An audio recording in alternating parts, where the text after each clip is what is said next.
Welcome to the Trinities podcast, where we explore theories about the Father, Son, and Holy Spirit. Do you love God enough to think about Him?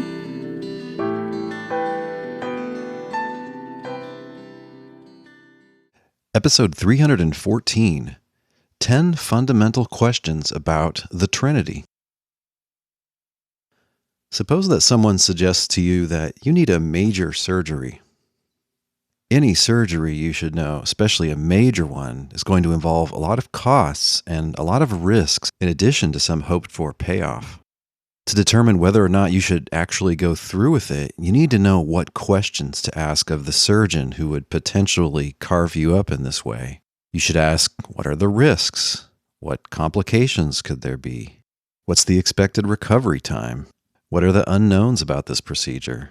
How much is it going to cost? What's the chance that this problem we're fixing will just reoccur in a year? Is there an alternative surgical treatment? Is there an alternative non-surgical treatment? Is it better, all things considered, just to wait and see what happens? And so on. You need experts, yes, but you need to question your experts. In fact, for some surgeries, you'll find that experts disagree, and that makes it extra difficult for someone like you and me. Or suppose that you're thinking about making a major purchase, like buying a new car. Again, you need to know the right questions to ask. Is this car reliable? What are the regular maintenance costs? How many miles does it get per gallon? How many people can it safely transport at once? How hard is it to drive? How likely is it to be stolen? How much does it cost to repair? How many miles can I reasonably expect this car to last for? It's not smart to buy a new car just because you like the color or because your friend has one. You need to know the right questions to ask. That's the only way you'll know if this is a wise purchase or a foolish one. Now, suppose that you're thinking about making a major doctrinal purchase, so to speak. Perhaps you heard episode 302 of this podcast called The Stages of Trinitarian Commitment, and you realized that you've just been stuck at stage 1, that you've heretofore just sailed along in churches where some doctrine of the Trinity was on the books, like in the official statement of faith, but you never really looked into it, were never quite sure what that doctrine is or why a Christian should believe it. Perhaps your pastor never preaches on the Trinity. Or maybe the few times he did, you went away at least as confused as you were before. But now you've decided to look into the matter and hopefully make the doctrine of the Trinity your own. An informed and responsible Christian ought to know what he or she believes and why, right? After all, 2 Timothy 2 says that the Lord's servant must not be quarrelsome, but kindly to everyone, an apt teacher, patient, correcting opponents with gentleness. Surely this admonition applies not only to pastors, but also to Sunday school teachers, parents, or just educated Christians generally. And you've long known that there are some dastardly cultists who deny the Trinity, which is a very great error indeed, so you've heard. So it's important to settle one's mind about this difficult topic. And so reasonably, you go looking for an expert who can tutor you on this topic. But you should not trust every surgeon, nor should you trust just any car salesman. Just so, you should not trust any old theologian. As with any highly specialized field where there are great things at stake, there are frauds, incompetents, and kooks. You need to go in armed with some basic pressing questions about the doctrine of the Trinity and see if this expert can give you solid, supportable answers to them. If you get online and start looking, you'll find that there are a plethora of would-be experts on the doctrine of the Trinity, which offer to tell you the basics of what you need to know about the subject in a short paperback book or in a lecture or 3. In this podcast, I'm going to equip you with 10 questions which any actual expert should have ready and supportable answers to. For many reasons, which I won't go into in this episode, many self-proclaimed experts on the Trinity seem unable to clearly answer many of these basic and pressing questions. At the end of this episode, I'll briefly tell you my answers. I've been researching this for more than 2 decades, But you can skip that ending part if you want, because my main point here is just to arm you with important questions as you start to find your way around this topic. Towards the end, I'll also give you 10 more advanced questions. If a source can give convincing answers to any of these harder questions, then it should get some bonus points, especially if it can answer the 10 more basic ones. The first question is the most fundamental. It is, what is the doctrine of the Trinity? And it's not enough to answer this question just to repeat the standard language. We've all read the creedal statements that the one God eternally exists in three persons, and we know that there are supposed to be three, quote, persons on this doctrine, each of which are fully divine or which have the divine essence or substance. Sometimes they say God is one what, but three whos. Okay, so you've got somewhat standard language and then somewhat less standard language, less traditional language. But the question is, what does it mean? Suppose some politician says, vote for me because I believe in freedom. You should immediately ask that politician, freedom, what do you mean by freedom? That's just an abstract noun. There could be 75 different things that you meant by that. Maybe some of those things I'm for and some of them I'm against. So please explain, sir, what you mean when you say you're in favor of freedom. Okay, Mr. Theologian, please explain what you mean by saying that there are three divine persons, or three persons which eternally share the divine essence, or three persons in one divine being. It's not enough to gas about, quote, the grammar of the Trinity. Someone who wants to tell you about that is telling you what to say and what not to say. But why should you go along with this so-called grammar? To just go say this and don't say that doesn't expound on the meaning of the traditional Trinitarian language. Until we know the meaning of that language, until we know what this prestigious and profound doctrine of the Trinity really is, then we can't even find evidence or arguments for or against it. What is it? Nor can we confidently draw theological inferences from it or practical implications from it. But we have to be able to, according to Trinitarian theologians. They confidently tell us that the Trinity is a sort of cornerstone or maybe even a foundation for Christian theology.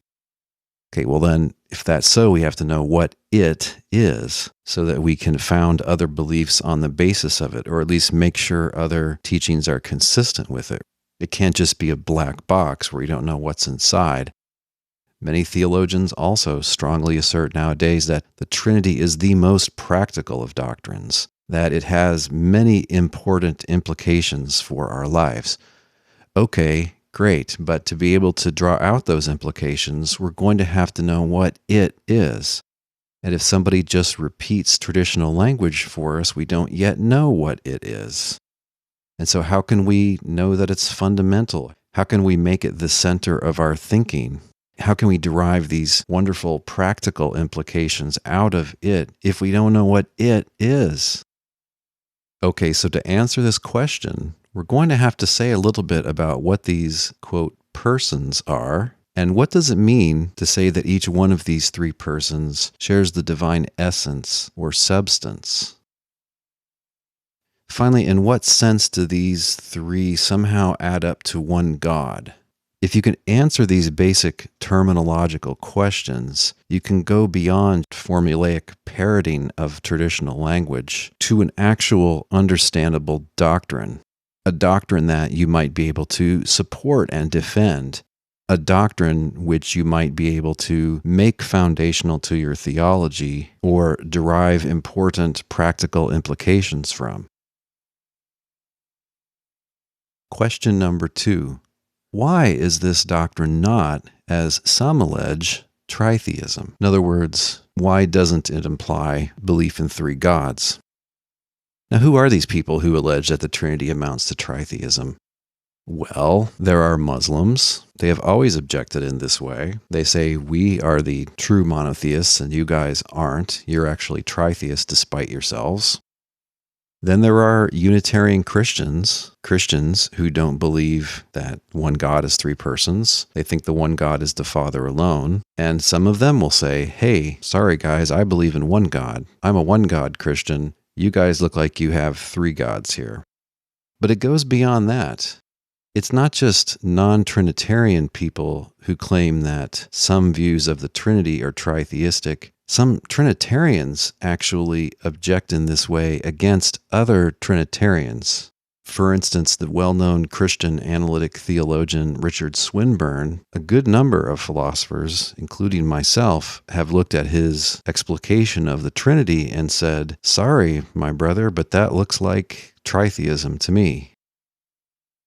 So there's a lazy answer here that you should not settle for. The lazy answer is to say, oh, it's just these dumb outsiders. They don't really understand what the Trinity is. Only an uninformed person would ask why this isn't tritheism. Come on, we say there's one God in three persons. It's by definition monotheistic. Well, that's right. By intention, a doctrine of the Trinity is monotheistic and not tritheistic. It's supposed to be a theology about the unique God, such that this God is in some sense tripersonal. Okay, but it's not enough to point out this intention, because good intentions are no comfort if your theology also implies that there are three gods, that is to say, tritheism.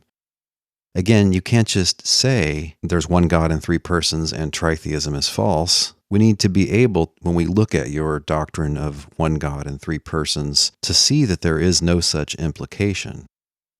Good intentions, here monotheistic intentions, are not enough. The logical implications of your claims are not one bit affected by your intentions.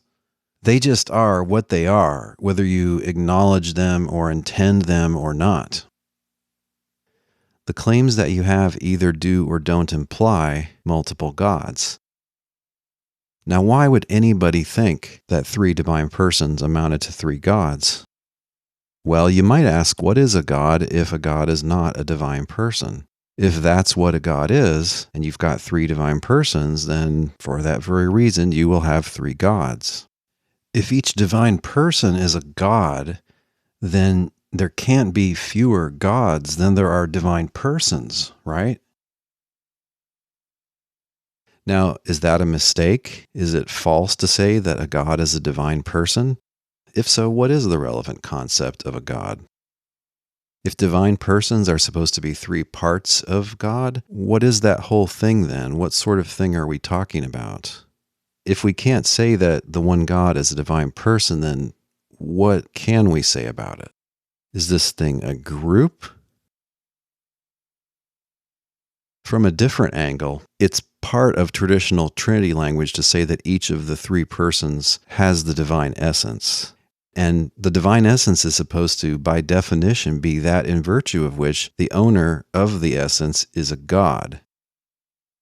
Okay, but we've got three things here, and each one of them has the divine essence, so then each one of them has all that it takes to be a god. So then, why is that not three gods? There should be an answer here. And again, we can't just assert that the Trinity isn't tritheism. We need to lay it out in a way so that people can see that it doesn't imply tritheism. Question 3. Why is this doctrine not, as some allege, incoherent?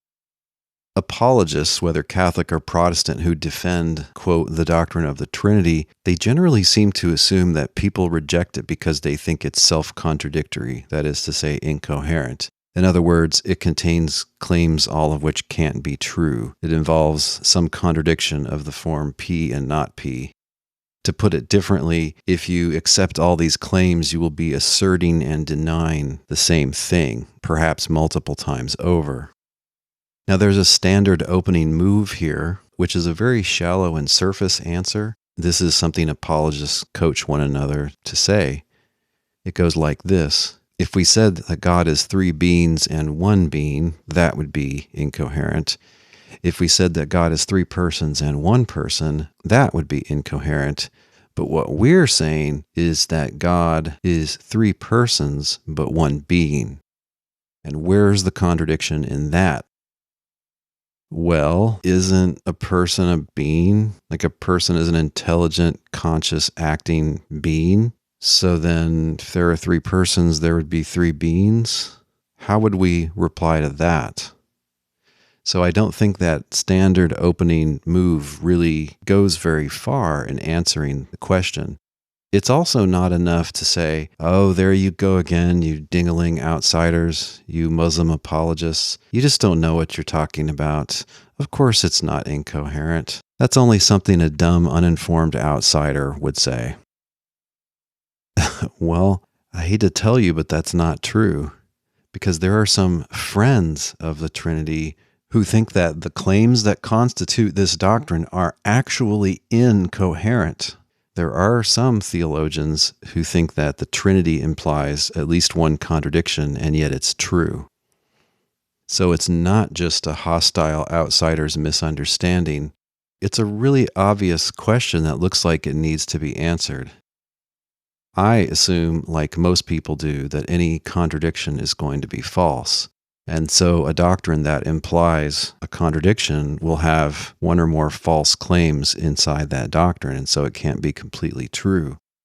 So we don't want incoherence in our theology because we want it to contain only true claims. And be clear, it's not enough to say, here's my theology of the Trinity, and by the way, it's all coherent. It's no good to just say that. You need to be able to show that there doesn't seem to be any implication of contradiction. Just the intention that your theology should be coherent doesn't make it coherent.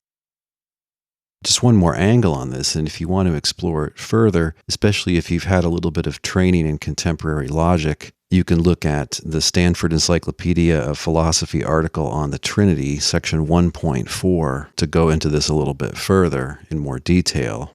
But here's a more basic angle about why you would think there may be an inconsistency here.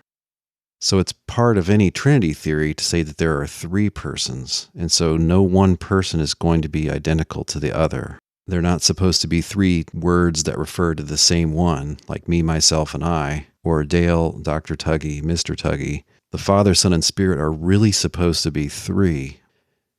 Now, if you understand the claim that each one is divine as saying that each one just is the one God, then you've got the Father just is the one God, and the Son just is the one God. But it's self-evident that things that are numerically identical to the same thing are identical to one another.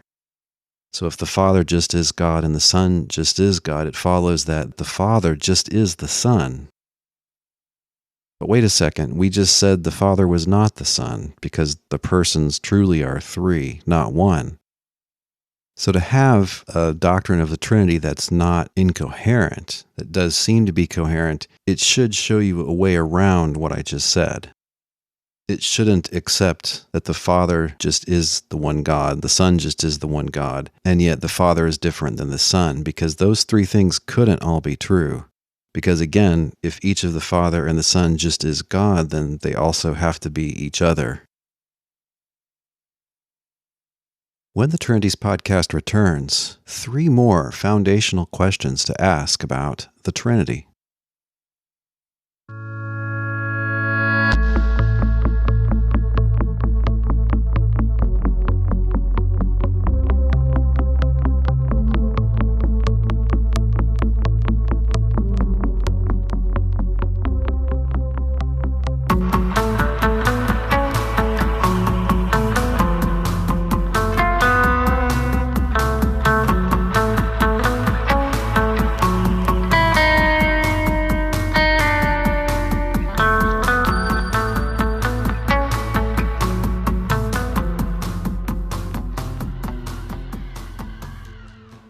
The 4th question is this: is this doctrine consistent with the common conception of God as a mighty, unique, and completely perfect self?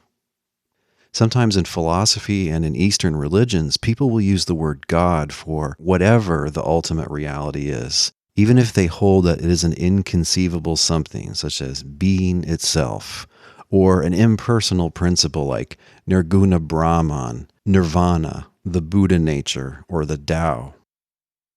Note that such a thing is not correctly thought of as a god, that is to say, a unique deity.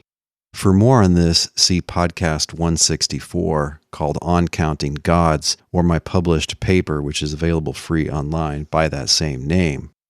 But in an apologetics or world religions context, we contrast the Christian view of God with these impersonal things that sometimes are referred to as, quote, God. The Christian God is personal. He, note the personal pronoun, he loves you and has a wonderful plan for your life. You can pray to him and he will hear and answer.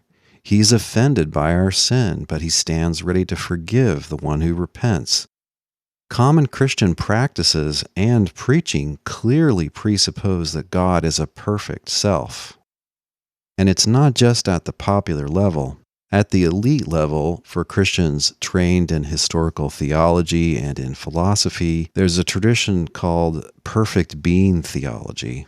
The idea here is that a core concept that applies to God is being absolutely perfect. And so you should be able to figure out which features God does and does not have based on that conception. So in these kinds of traditions, people commonly say that God is by definition omnipotent, that is all-powerful, omniscient, that is to say all-knowing, and omnibenevolent, which is to say perfectly good. And note that each one of these entails being a someone, that is to say, a self. An apple, a stone, a planet can't be omniscient. They don't have any knowledge at all. A tree, a badger, a flea, they're not omnibenevolent. They're not morally good at all. And omnipotence has to do not just with any kind of power, but with intentional power, power that's purposefully, deliberately, consciously exercised. An all-powerful being will be able to make a world so as to support happy, thriving creatures. But notice that tasks like that require intelligence. They require that the actor or the cause is a self. Okay. So the Trinity, whatever that amounts to, if it does fit with this idea of God as a perfect self, then show how this is so. And if the Trinity does not fit with this idea of God as a perfect self, then you need to explain why we should choose the Trinity as you understand it, even at the cost of denying that God is a perfect self. So on the face of it, it looks like a pretty big cost. Question 5. When, if ever, did God reveal the doctrine of the Trinity? Some say Old Testament, some say New Testament, some say in between the writing of those two testaments, and some would say a good while after the last New Testament book was written. So which is it? This tends to press the issue of post-biblical revelation. Roman Catholics and Eastern Orthodox Christians believe that God has set up the true church to be ruled by a hierarchy of bishops and other leaders, and they believe that God's Spirit will lead these into all truth. And so if a doctrine isn't in the Bible, well, so long as it's taught by this God-guided official institution, they think that's good enough. And by the way, the question here is not about hints and indications. It's not about teases, but rather about revelation. Revelation is by definition a successful communication. If the Almighty God actually reveals something, this logically implies that people get it. He's not a clumsy, ineffective revealer. So whenever the Trinity is revealed, at that very time, we should see people in history talking and acting like Trinitarians. So please supply us with a rough date, or if your view is that God has not revealed the Trinity, explain why, nonetheless, all Christians should believe in the Trinity. Question 6. If this doctrine is in the Bible, how can one see this? Now, as far as I can tell, there are really 4 types of answers people will give here. One is just, hey, it's not in the Bible. And Catholics and Orthodox Christians may be happy with that answer for the reason which I just very briefly said a minute ago. But what if it is in the Bible? What does that mean to say it's in the Bible? Well, we could mean that it's explicit. but it's not going to be explicit, right? The term Trinity isn't in the Bible, and it looks like some of the required statements, for instance, that God is three persons which share one ousia or essence or being, those claims are not explicit in the Bible, so it looks like we should give up on that one. If it's in the Bible, the most we can say is that it's implicit. In other words, it's implied by what's there in some sense. And I would draw a distinction between that the authors assume it, but they don't bother to assert it, versus the authors do assert it, but just implicitly. Again, it's not enough to say that it's implicit in the Bible. We need to be shown how the doctrine of the Trinity is implied by what's there. And that's actually a good bit harder than many suppose, because the Trinity is not going to amount to be just 3 or 4 claims, but rather something like 7, 8, 9, or 10 claims. For more on this, check out Trinity's podcast 260 called How to Argue That the Bible is Trinitarian. How on earth would you get 10 component claims out of the Trinity? You might just think it was 3 claims or 4 claims like people sometimes say. Okay, well, take the Westminster Confession of Faith from 1646, a central confession in Reformed traditions. Let me just read this Westminster Confession of Faith about the Trinity, and then I'll go through it again and show you why there are at least 10 claims there. It says, "In the unity of the Godhead," right, the divine nature, "there be 3 persons of one substance, power, and eternity, God the Father, God the Son, and God the Holy Ghost. The Father is of none, neither begotten nor proceeding. The Son is eternally begotten of the Father, the Holy Ghost eternally proceeding from the Father and the Son." So this is how you get at least 10 claims. One claim is, in the unity of the Godhead, there be 3 persons. Okay. Second, these 3 persons are of one substance. Third, these 3 persons are of one power. Fourth, these 3 persons are of one eternity. They are 5, God the Father; 6, God the Son; 7, God the Holy Ghost.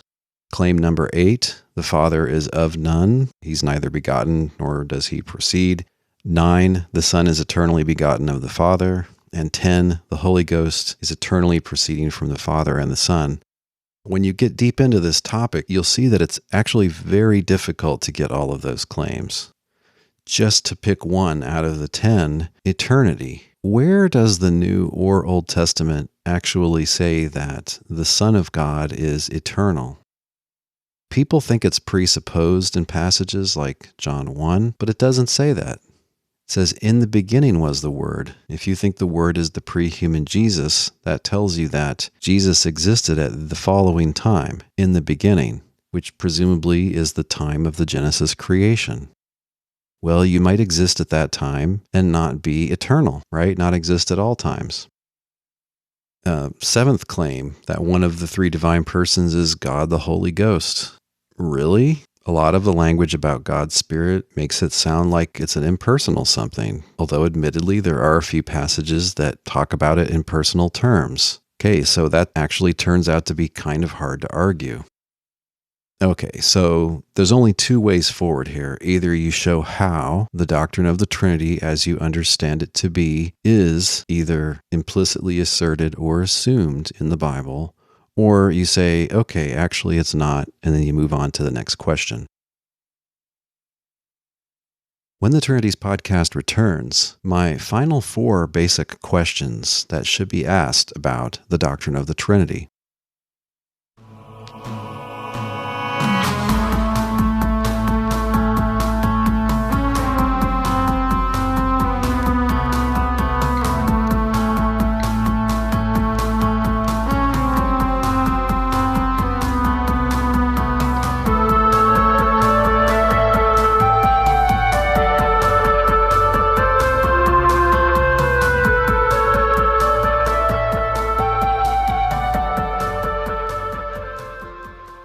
Question number 7. If this doctrine is not in the Bible, why should Bible-oriented Protestants accept it? If it really is in the Bible, you can skip this one. But if you say, well, actually it's not quite in there, then this becomes a pressing question. And what some scholars will say, like my friend Bill Hasker, the analytic theologian, is that basically the Trinity is the best explanation of what is and isn't in the Bible. So it's not part of the contents taught in the Bible, but it's something necessary to understanding the contents of the Bible. This question and the preceding one really raises the issue of sola scriptura. It's part of Protestant ideology that a theological doctrine is obligatory for all Christians only if it's in the Bible. This and the preceding question can be explored by considering an inconsistent triad of claims. So these are three claims such that logically only two of them can be true. If you accept any two of them, then the third one has to be false. And it's a way of showing a choice that has to be made here. Okay, so one of the claims is all Christians must believe in the doctrine of the Trinity. A popular assumption, to be sure. The second claim is the doctrine of the Trinity is not in the Bible. This is something held by many biblical scholars, although conservative systematic theologians tend to deny it. And then third, a theological doctrine is obligatory for all Christians only if it is in the Bible. Right, so let's just run through the options. If it's true that all Christians must believe in the doctrine of the Trinity and the doctrine of the Trinity is not in the Bible, then it's false that the theological doctrine is obligatory for all Christians only if it's in the Bible. That's the answer of a lot of Catholic scholars, and interestingly, some Protestant scholars. But let's go through the other combinations. If the doctrine of the Trinity is not in the Bible, and a theological doctrine is obligatory for all Christians only if it is in the Bible, then it's false that all Christians must believe in the doctrine of the Trinity. That's a Unitarian Christian stance about all of this.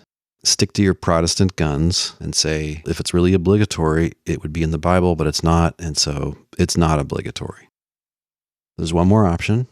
If it's true that all Christians must believe in the doctrine of the Trinity, and it's true that a theological doctrine is obligatory for all Christians only if it's in the Bible, then it must be false that the doctrine of the Trinity is not in the Bible. It must be that the doctrine is in the Bible, because all Christians must believe it, and that requires that it's in the Bible.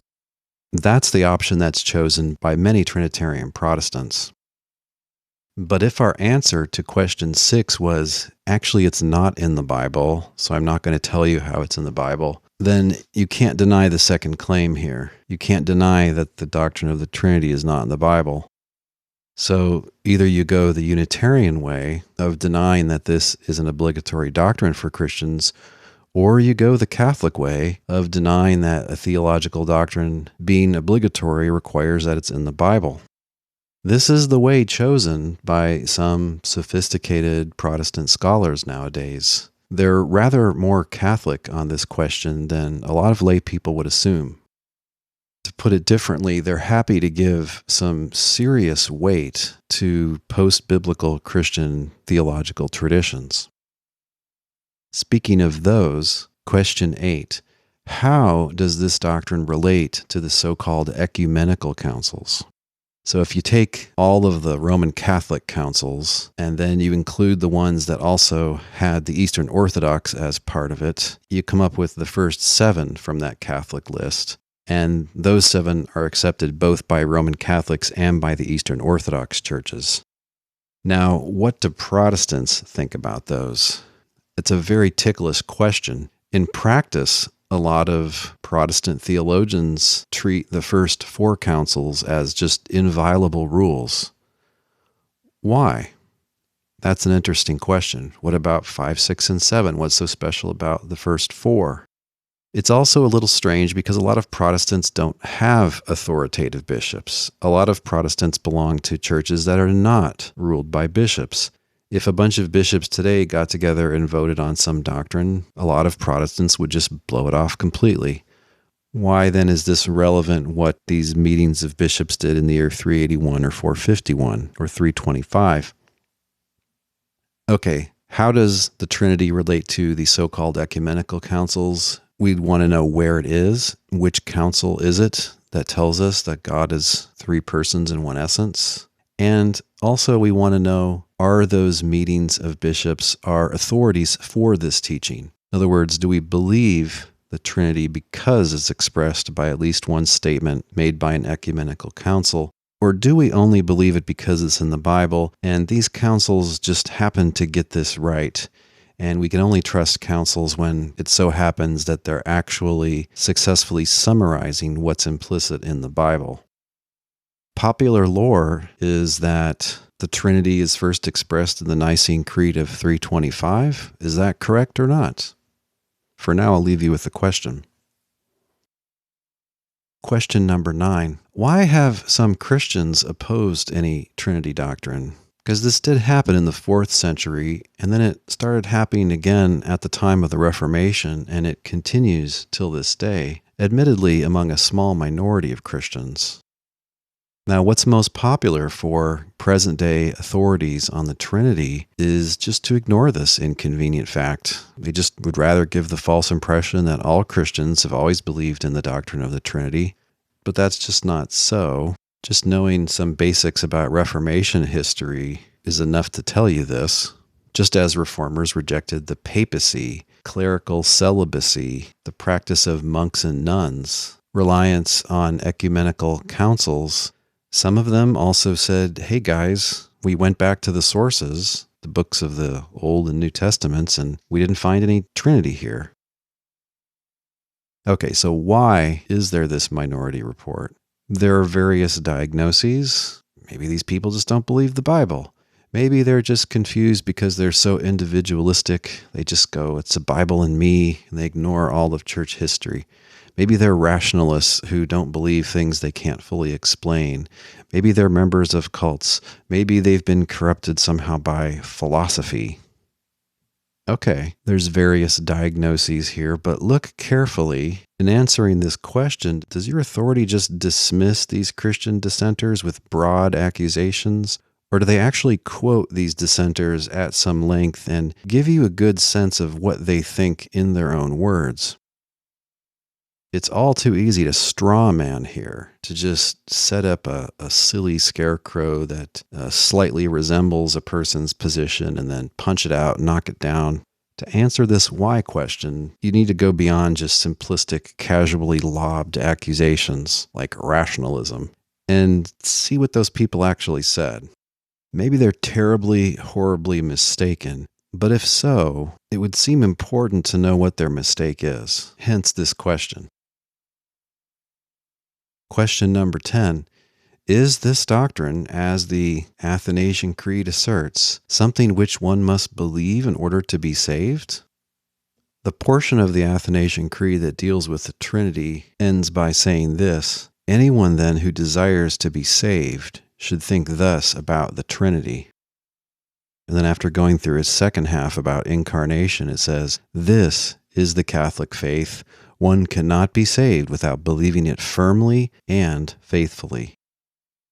On the face of it, it seems that this creed is saying that either you believe in the Trinity or you're going to hell. Is that true? That is the question.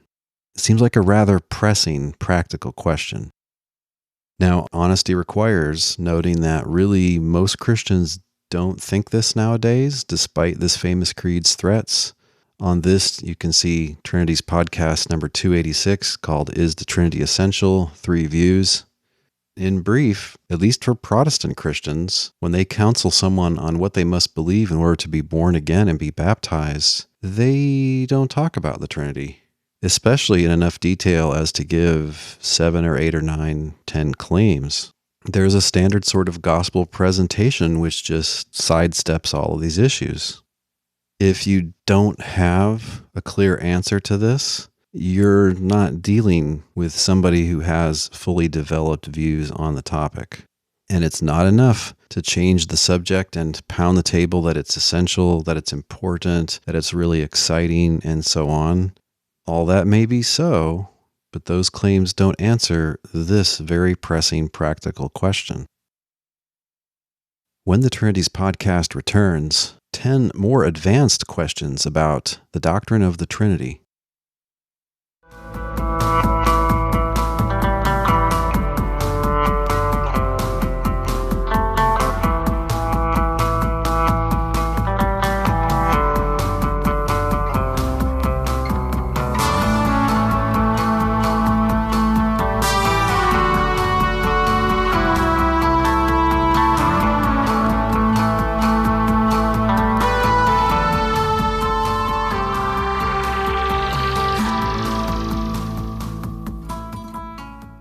this segment, I'm just going to more or less give 10 further questions with not too much explication. I think these are harder questions. I think you might write an introductory book about the Trinity and answer the 10 questions I just gave, and wouldn't necessarily answer all of these questions.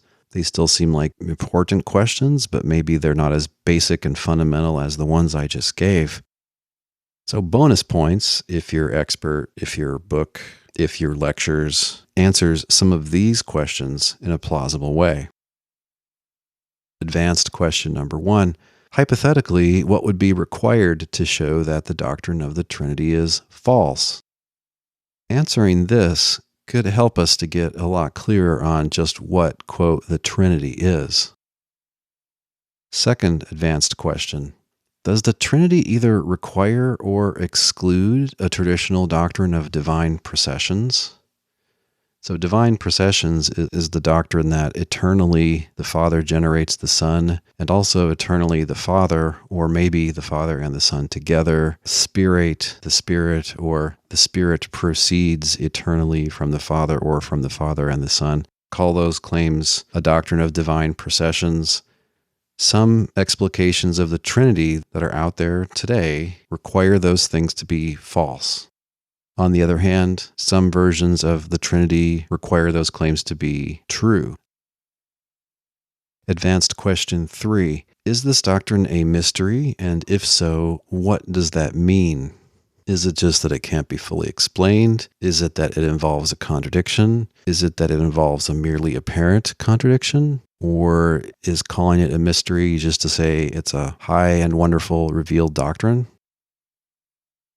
Advanced question 4.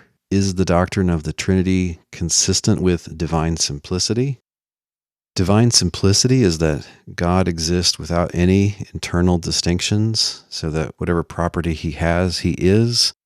So you can't distinguish between God and his wisdom. He just is his wisdom. You can't distinguish between his wisdom and his goodness. His wisdom just is his goodness, and each one just is him.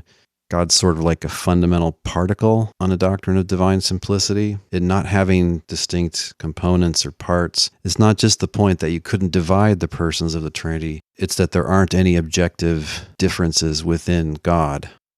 That's to put divine simplicity very roughly. You'll have to look it up in the Stanford Encyclopedia if you want to see kind of more detail about that. Not every theologian believes in divine simplicity, but it seems like it would be good to know if you could have both simplicity and Trinity. And you might think not, because what are the three persons of the Trinity if not three eternal distinctions or differences within the one God? Advanced question 5. What, if any, are the Jewish and/or Christian precursors to this doctrine of the Trinity? That is to say, what are the stages by which this line of thinking about God developed? Advanced question 6. What are the various competing ways of understanding the traditional Trinity language? That is to say, what are the various Trinity theories? Question 7. How can we rule out competing Trinity theories? If we've already said what the correct understanding of the Trinity is, well, it remains a fact that other alleged theological experts give expositions of the Trinity language which are incompatible with what you just said. So how do you show that these other explications are mistaken? Advanced question 8. Why isn't the prevalence of such disagreement among people who have a Trinity theory evidence that no such theory has been revealed by God? In general, a multiplicity of theories is worrisome and is not a reassuring sign. So some of you aren't old enough to remember this, but back when AIDS was first discovered by Western medicine, back around 1981, when it was first reported on, it actually wasn't called AIDS back then. They just observed all these sick people. They had this phenomenon that they had put their finger on, but they really did not know what the cause of that phenomenon was. About a year later, they settle on the title of acquired immunodeficiency syndrome, but there are still theories about what the cause of this is. Eventually, they figured out that it's caused by this HIV virus, but that was a hard-won piece of knowledge. And when they found that out, the other theories were left to one side and are now forgotten. So in general, a crowd of living theories tells us either that we have no true explanation of the phenomenon, or if there is an explanation, it's not widely known, because if it was, there wouldn't be a crowd of theories. Now on this topic, there's this strange tradition of spinning competing theories as if they were just sort of differences in emphasis or something like this. And so what on the face of it looks like an embarrassment is now understood to just be an embarrassment of riches.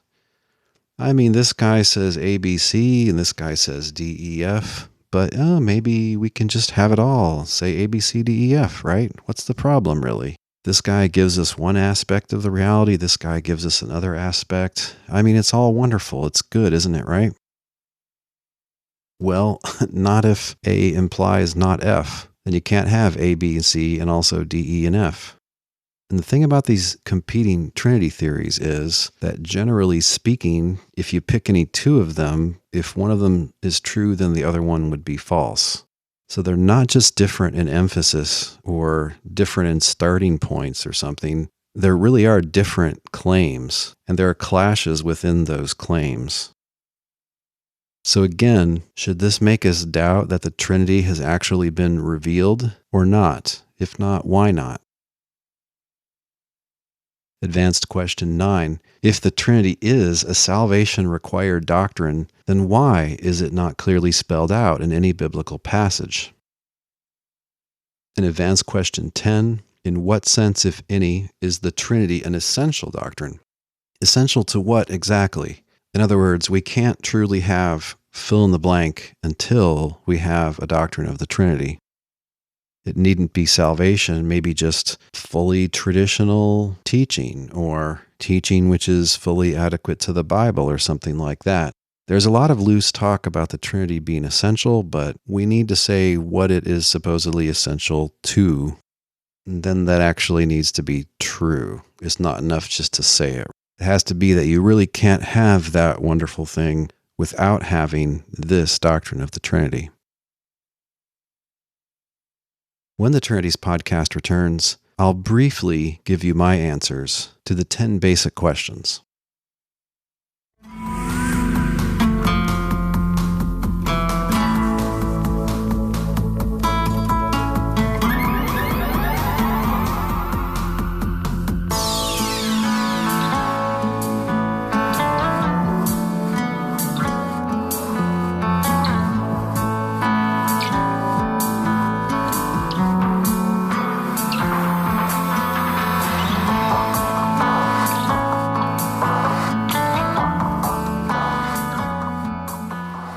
In this last segment, I'll briefly give you my own answers to the 10 basic or fundamental questions about the Trinity, and I'll even very quickly give answers to the advanced questions.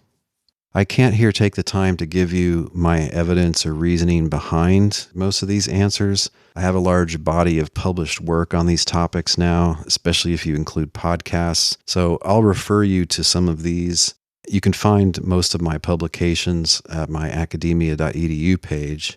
But I would say that you should stop the podcast right here if you want to first go and get answers from your preferred expert. Go grab that book, go listen to those lectures with those first 10 basic or fundamental questions in front of you and see what their answers are. Do they give answers to those questions that are clear? Are those answers true? Can you support those answers?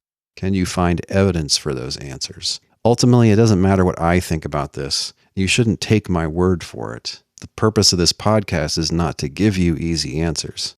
It's to equip you with the questions that you need to really get to the bottom of this doctrine of the Trinity business. So if you're just launching your own investigation, by all means, stop now and go pursue answers to those 10 questions. The podcast will still be here if you come back in 3 months or a year or 3 years and you want to finish it and hear what my answers are. Okay, so just very quickly, if you're still listening, you just want me to put my cards on the table, I'll do that. With little explanation, I'm going to give you my answers to the 10 basic questions. What is the doctrine of the Trinity? What is the proper way to understand the traditional language? Guys, I've looked into this hard. There isn't one doctrine. There is a vague idea common to all the Trinity theories, and that is that there is a tripersonal God, that the one God is the three persons together. If you want to see my discussions of different ways of understanding the key terms persons and then being or essence, check out a couple of chapters in my short book called What is the Trinity? 2. Why is this doctrine not, as some allege, tritheism? Well, as you might have guessed from my mentioning Richard Swinburne before, I think some Trinity theories do amount to tritheism, but I think other ones do not. So it really just depends on how you explicate that traditional language. If you look at my Stanford Encyclopedia of Philosophy entry on the Trinity, I don't think that what I call one-self theories there are tritheistic. So even though I'm a Unitarian Christian, I've never argued that any Trinity theory is tritheistic. I have never thought that. The theories differ in this. 4. Is this doctrine consistent with the common conception of God as a mighty, unique, and completely perfect self? It depends on the Trinity theory. Again, if you go to my Trinity entry in the Stanford Encyclopedia, I think the three-self and four-self Trinity theories are not consistent with this conception of God, but I think the one-self theories are. 5. When, if ever, did God reveal this doctrine? I don't think he ever did. The first time you see it clearly presupposed in a major mainstream document would be in the Creed of 381. But I don't believe that that was divine revelation. I believe that was mainstream Christian tradition going off course, as it did in so many ways in the 200s and 300s AD. 6. If this doctrine is in the Bible, how can one see this? One can't see it because it's not in there. It's not even implicit, in my view. There's nothing in there that assumes that God is tripersonal. 7. If this doctrine is not in the Bible, why should Bible-oriented Protestants accept it? I don't think they should. 8. How does this doctrine relate to the so-called ecumenical councils? It's not in the Nicene Creed of 325. The triune God is not a topic there. It's not a concern that they had at that time. I think that a triune God doctrine is presupposed in the Creed from 381. You see it more clearly in some of the later Catholic councils. So I don't think that these councils are authorities because I don't believe in the traditional claim of apostolic succession. I think the prevalence and success of Protestantism without bishops shows that that was not something that's required for followers of Christ to do as far as organizing themselves. And I don't accept that at least the first four councils were just merely summarizing the correct doctrine of Scripture. I think they're making additional claims. And that's pretty clear when you dig into it. 9. Why have some Christians opposed any Trinity doctrine? Answer: they think it contradicts biblical, especially New Testament teaching, which proclaims the one true God to be the Father only. There are other considerations that are relevant, but that's the main one. It was true in 1560, it was true in 1825, it's true in 2021. For more on this, check out Trinity's podcast, episode 248, entitled How Trinity Theories Conflict with the Bible.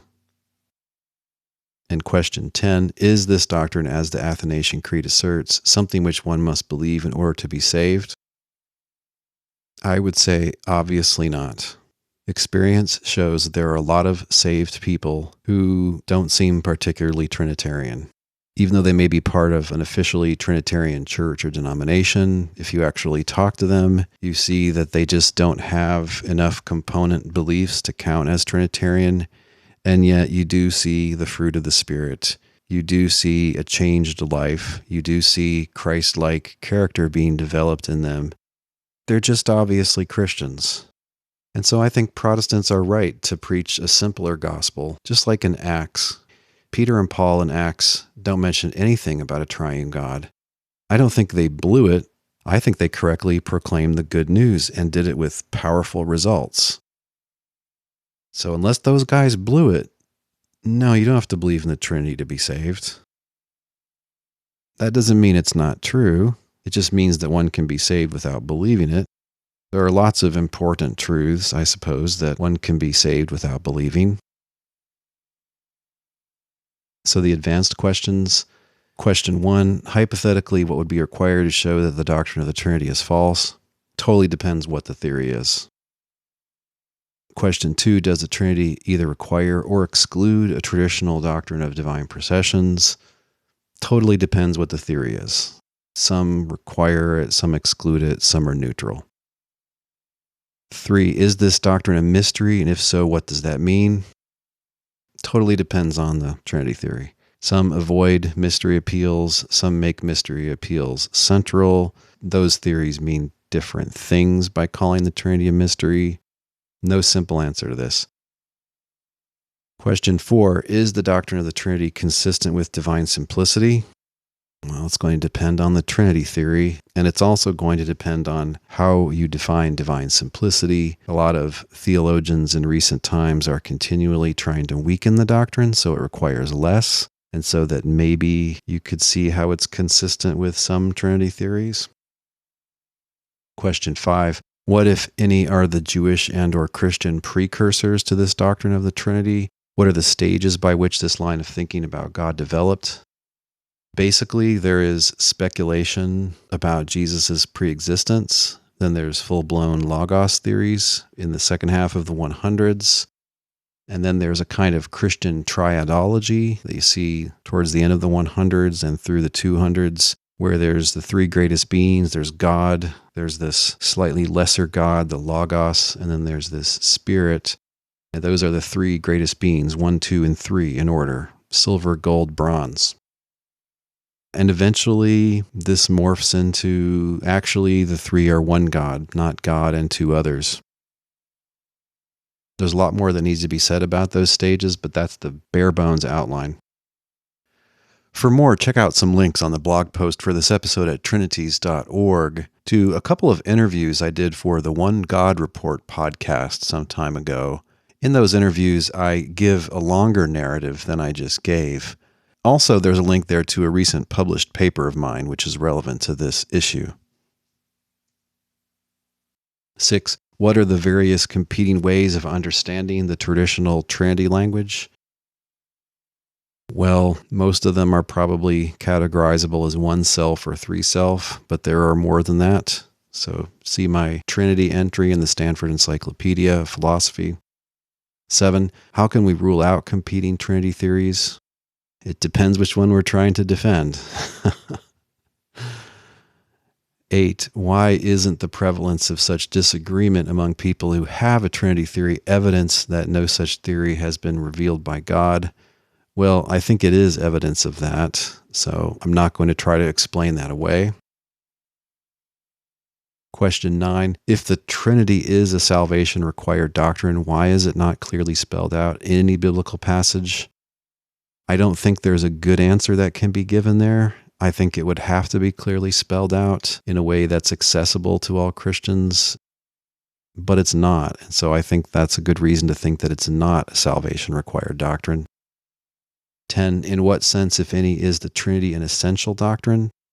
Well, it's essential to Roman Catholic tradition. It's essential to Eastern Orthodox tradition. It's essential to Reformed Protestant traditions, but I don't think it's essential to New Testament Christianity, which is what I aim to believe and practice. Okay, but again, don't believe anything just because I say it. Investigate these things thoroughly for yourself.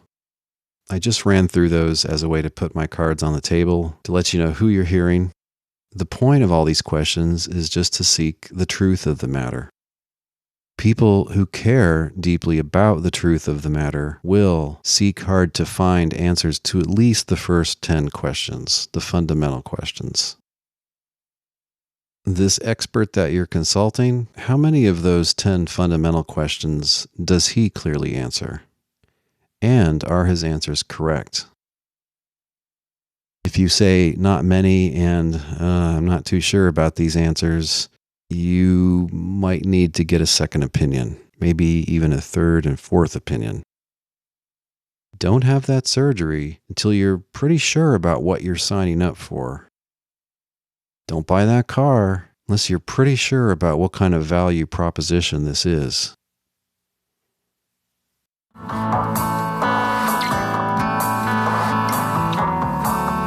This week's thinking music has been the track The Dweller on Coyote Hill by Little Glass Men. As always, there's a link on the blog post for this episode at trinities.org where you can listen to or download that entire track.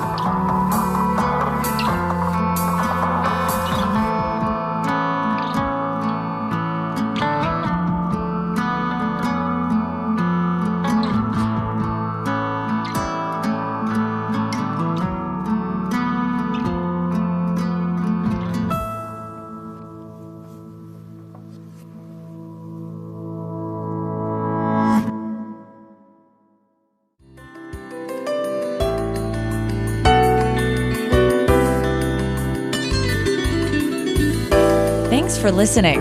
We'll see you online at trinities.org. Till next time, don't forget to love God with all your mind.